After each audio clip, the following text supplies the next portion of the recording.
A familiar scene in Britain. A quiet evening in the local pub.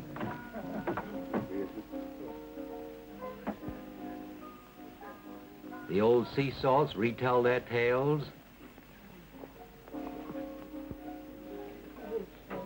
A sort of page out of the tourist guides until...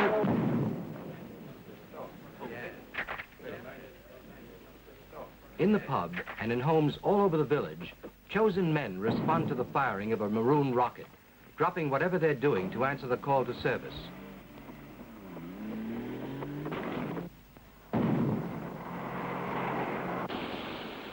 Out at sea, there's a heavy gale blowing up. A ship is in distress. Lives are in danger.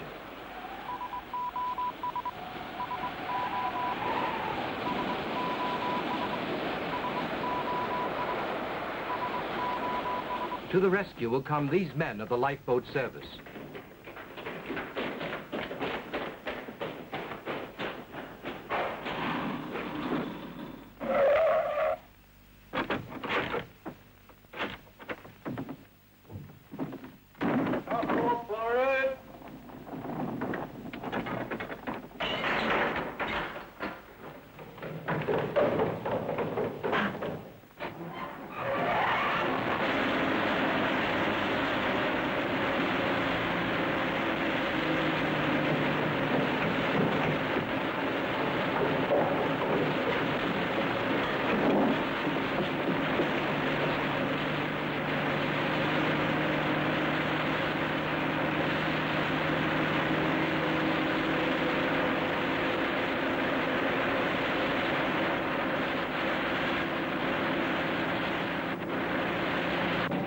This is a crew of volunteers, the farmer, the butcher, the baker, not sailors by trade, but the ordinary people of the town, answering a call to service, welded by unpredictable hours of dangerous work into a team of men dedicated to one single purpose, the saving of lives.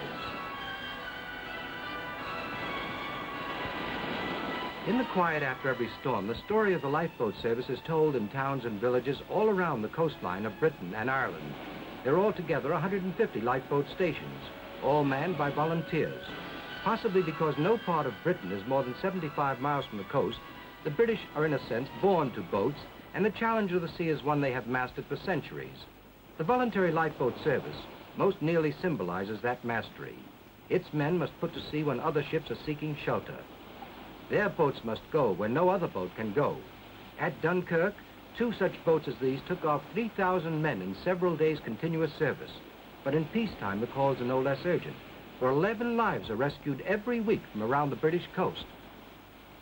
Many coastal towns and villages in Britain can tell the lifeboat story, but as visiting Americans, we came across it in Wales, at St. David's, Britain's smallest city, so called because having a cathedral, this village becomes a city.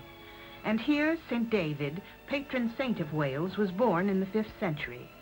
Before the high altar is the tomb of Edmund Tudor, moved to this place by order of his grandson, Henry VIII. Yet, curiously, this ancient cathedral, heavy with history, is hardly more important to the people of St. David's than this modest building set among the forbidding coastal cliffs near the village, the lifeboat station.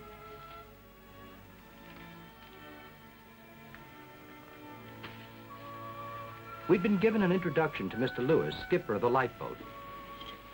Hello, Mr. Lewis. You're skipper of this boat, aren't you? Well, the coxswain, they call me, eh? Oh, yes. well, I'm Julius Evans of California. Nice to This meet is my you. wife, Joan. Hello. My wife, Joan. He told us he'd been skipper, I should say coxswain, for 3 years after spending more than 20 in the crew. He took me to look over the boat. Incredible as it may seem, these lifeboats can carry up to 100 survivors in their hold, in addition to their crew of 8.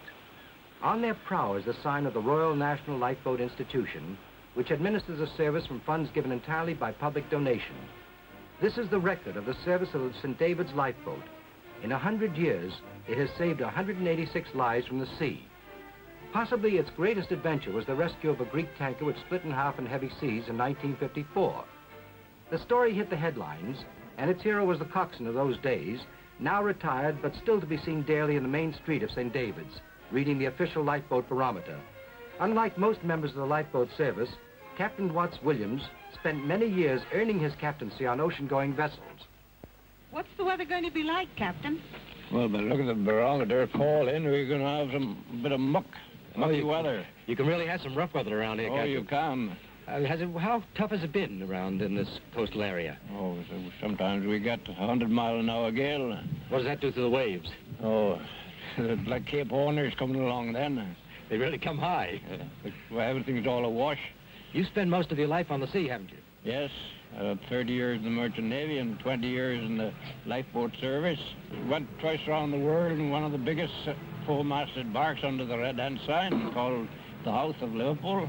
Like brave men anywhere, the captain was reluctant to talk about his exploits, and we really had to press him to tell us of the World Concord rescue. Heavy weather down off the Small. She went up on one sea and left half of the other side. She broke right in half like cutting a piece of cheese. And was your lifeboat called out to rescue the men on it? Yes, we were called out. But a tough time of it. What happened, Captain? Well, we had to go alongside of her to make a dummy run, see how we could get the crew off. The seas were running very high then, weren't They were running very high. And our engines were running. We had to keep clear of the propeller. And we decided we'd go in and take one man off at a time. The only way we could do it. And how'd you manage it finally? How many men were involved? 35 of the crew was on the tanker. I see. You said it was a Greek ship. Could they understand English? Not a word. We had to all by handwork, motions. But wasn't there a danger of yours smashing against the big ship? Well, we didn't worry about smashing the boat as long as we could get the survivors off from did us. Captain, how does it feel after over 19 years of being coxswain, retiring now? Well, I can lay back of a night time when it was blowing. Before that, I used to wait for the phone to go. And now I can have a good rest now. Do you really rest when those maroons go off? Well, I think of them out there. I go down and switch on to hear them what's happening on the radio.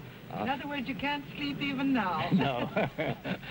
Nowadays, Captain Watts Williams puts out to sea only when tourists want a trip around the bay. It all looked calm enough, but the captain can chill your marrow with tales of hidden rocks hereabouts that spell disaster to shipping in rough weather and bring out the lifeboat to the rescue. Often when a ship's radio is out of commission, the first news of distress comes from the Coast Guard on the cliff top. Unlike our Coast Guard, his function is that of a lookout. At sight of a distress signal, his duty is to contact the secretary of the lifeboat.